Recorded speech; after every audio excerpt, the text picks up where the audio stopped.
Hello, Gateway team. Happy Wellness Wednesday. It is so good to be connecting with you all through video. I know we're not together, but this really does help me feel connected to you. So thank you so much for taking your time to watch this and for pausing a moment to think about your own self and your own needs and letting me pour into you. So I appreciate that. So today I had an analogy come into my mind, and I was thinking about this and wanted to share it with you. So I have this beautiful gold necklace passed down to me from my great-great-grandmother, and it has a little butterfly at the end of it because she spent a lot of time in Hawaii, and it has a beautiful diamond sitting right on top of the butterfly. And I don't wear it that often, because it's very precious to me. And so I really, wear it on very special occasions. But what had happened is I have also a lot of costume jewelry. So that's kind of cheaper jewelry that I wear here and there. And I'm okay if I lose it or I throw it away. A lot of it comes from when I sang in the band. And what had happened is it had gotten intertwined with all of the costume jewelry to the point that I was having trouble untangling it to be able to wear it. And so at that time I was in a hurry and I wasn't in the mood, and I was just like, forget it. I don't care. I'll wear something else. It's no big deal. But then I kind of kept coming back to it and thought, man, it's really beautiful and really special, and I really want to be able to wear this. And so I sat down and looked for a piece that I could, move that around and over and under and untie. And right when I was going to free it, I see it's tied to something else. And so I realized it's going to be a whole nother part of the process to now try to untangle it from this other necklace. And I was like, man, this is going to take more effort. This is going to take more patience. It may even require me to ask for support. And so at that point, I had to ask myself, is it worth it? Is this necklace valuable enough for me to put this extra energy into loosening it and getting it free so that I can wear it again? And the answer was yes, and I'm glad that I took the time to do that.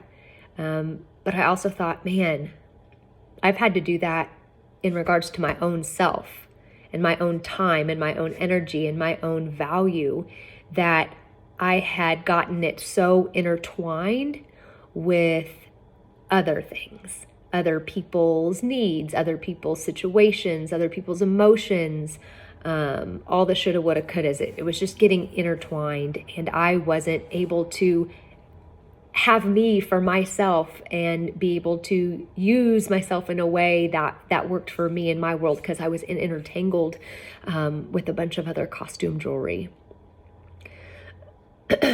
and the thing is, though, it was to the point that it was making me mentally scattered, emotionally exhausted, physically sick, and spiritually empty, and really socially disconnected.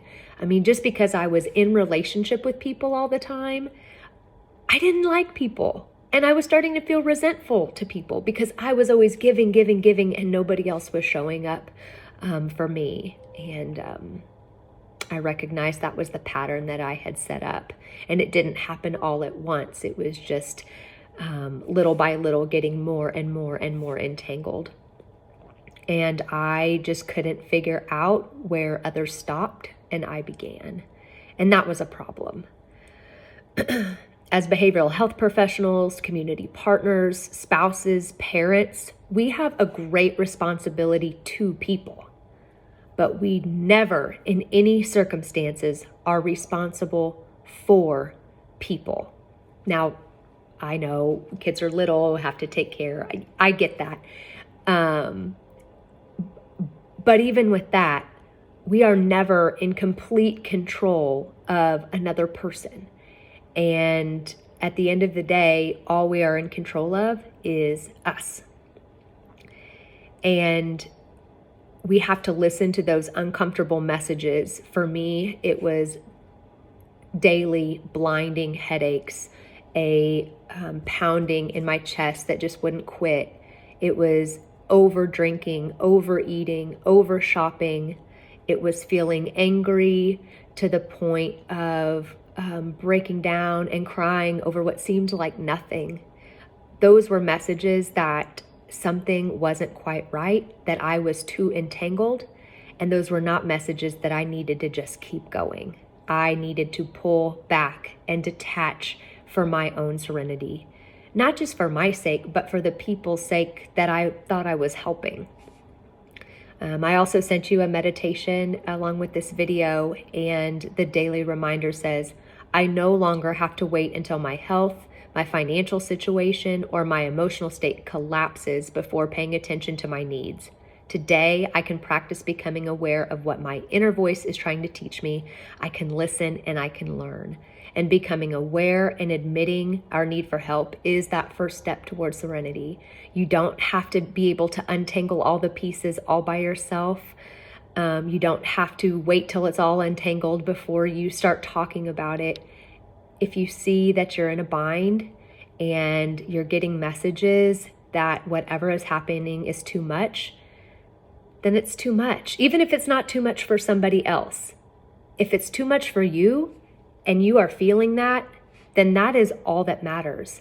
And all you have to do is be aware of that and admit that and reach out. So whether that's to your supervisor or to me or to a trusted friend or therapist, you do not have to continue on in pain or entangled. And it will take some time, but it's worth it and you're worth it. And I hope you have a great rest of your day. Thank you for sharing this time with me. Bye-bye.